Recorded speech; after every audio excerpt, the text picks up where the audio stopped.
Ladies and gentlemen, welcome back to Let's Dev. Today we're continuing work on an old project we haven't seen in a while, and that's our Demolition Derby project.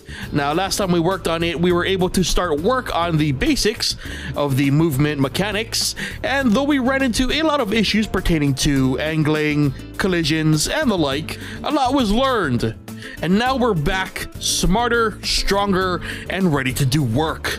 So today's plan is to not only refine the pre-existing code, but to also implement changes that'll hopefully improve the overall control experience. We also have to make these changes in order to fit our new vision for the project, which I'm still keeping elements of a secret for now. But with that, we've got a lot to get to, so let's get to the code.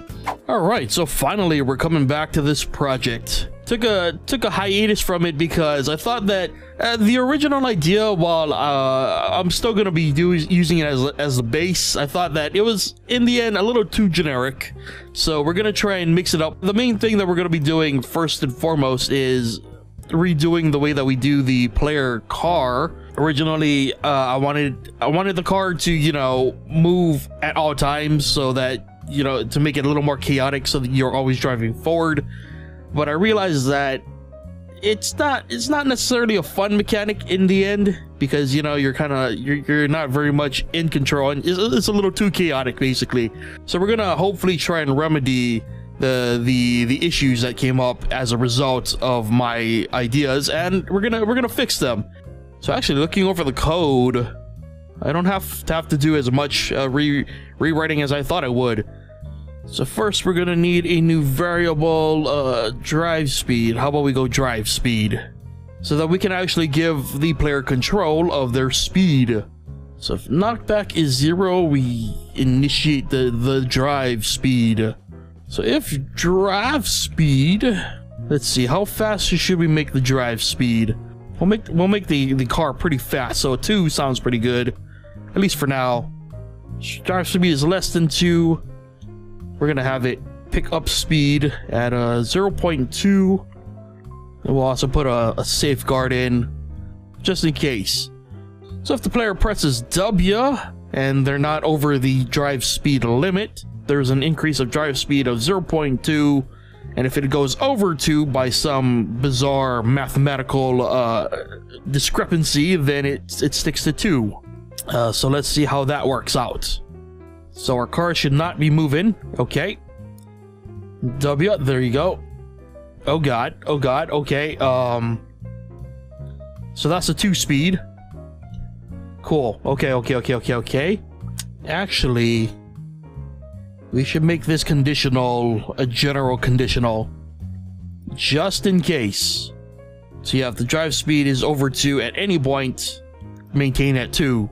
At the same time, if drive speed is greater than 0, which means that we are moving, drive speed, there we go, an incremental slowdown will occur, because usually you're accelerating and then you stop. There you go. Whee! Whee! Woohoo! There we go. That feels more like driving a car, at least in a video game sense. You got the eventual slowdown, so it feels a little more natural, you know. Maybe the brakes and the handling on the car aren't that great. Again, it's a you know, we're still going with the Destruction Derby concept, so you're probably not working with the best car. It's okay that the car kind of handles poorly in a way. This honestly feels a lot more natural than what I was going for before, where the car constantly moved, because it felt like, I don't know, maybe that could work in a future concept, but for what we're trying to accomplish here, it feels much better to have control over the car, you know, being able to accelerate when I want to, and, you know, if I don't want to accelerate, then I take my finger off the acceleration and, you know, I eventually stop. In fact, I wonder if I can do even smaller increments. Can I do like a 0.05? That's even better. That's, you can kind of get like a nice little drifting going on down there. There seems to be an even larger delay, you know, when you're taking your foot off the acceleration, where like an auto brake sort of kicks in. Might wanna kick it up just a little bit more. Oh, there we go. That feels right. That just feels right. Nice sweet spot. Maybe it's a placebo effect, but I feel it much better here. I now do realize that this is unrealistic for a car. You can't really do these kind of turns, you know. But I'm not sure how we should go about doing that. Whoa, whoa, whoa, whoa. Why am I moving backwards now? Excuse me? So before we even tackle that problem, I'm gonna add in the W, or the S, my bad. The S input. Yeah, so if drive speed is greater than -1, because theoretically I should just be able to put a negative number in, and we should be able to do a backup, but a reverse. Jesus. So obviously when you reverse, it's not as quick as an acceleration, but you know, we'll see. Listen, you know, I barely know cars. I know almost nothing about cars, so if I get this terminology wrong, I apologize. Whoa, whoa, that's pretty crazy. So actually, I don't like that. It's too quick. The reverse should be much slower. So maybe a 0.5 would be a good one. It's actually not bad. Acceleration's much more effective, but you know, you got that reversal. So I don't know if this is going to work, but we're going to see. So if drive speed is less than 0, which means that we are in reversal mode.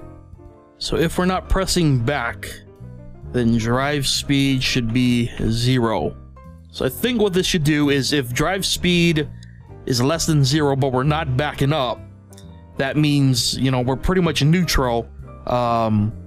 That must mean that we have somehow broken the proper mathing, so we should reset it to 0. So hopefully this will work. Okay. Okay. We should probably give a little bit to... It seems to work, so that's good. If we're in reversal for whatever reason, and we're not backing up, we want to make sure that we don't keep drifting, you know, because of math. So that's why we reset it to 0. However, we want to also add in a little bit of drift when you let go of back, just to give it a... Actually, no, you know what? Maybe it's better that it just hits 0 immediately. No, yeah, you know what? That might actually work in our favor. Having a more, like, precise control of backing up would make backing up a more viable thing than sort of creating yet another piece of chaos, at least in the sense of movement, you know. So actually, you know, we won't do that. We'll just have a general rule of thumb. If the player is not backing up and they've not hit the max backup speed, then they can go their backup, you know, then they can go the speed of their backup. And I just realized also how we can fix our turning speed issue. So all we have to do is add a conditional to this. As long as drive speed does not equal 0, you can do your thing. Yeah. That should honestly answer our issue of being able to turn infinite pivots without having any speed. So, yep. It's not working. A and D don't work. Let's accelerate. Ooh, that's interesting. That adds a whole new dynamic. Oh. Ooh, I like that. Oh, I like that. We are getting somewhere now, folks. We are making an actual car that feels kind of like a car. So you can kind of still see we get a bit of a pivot, but it's not as like instant, and you know, it kind of feels more like a peel out. So like when you accelerate and you turn, it feels a bit like a peel out. So I like it. I feel like this would be much more of a destruction derby type of car. You know, it's not exactly the best at turning.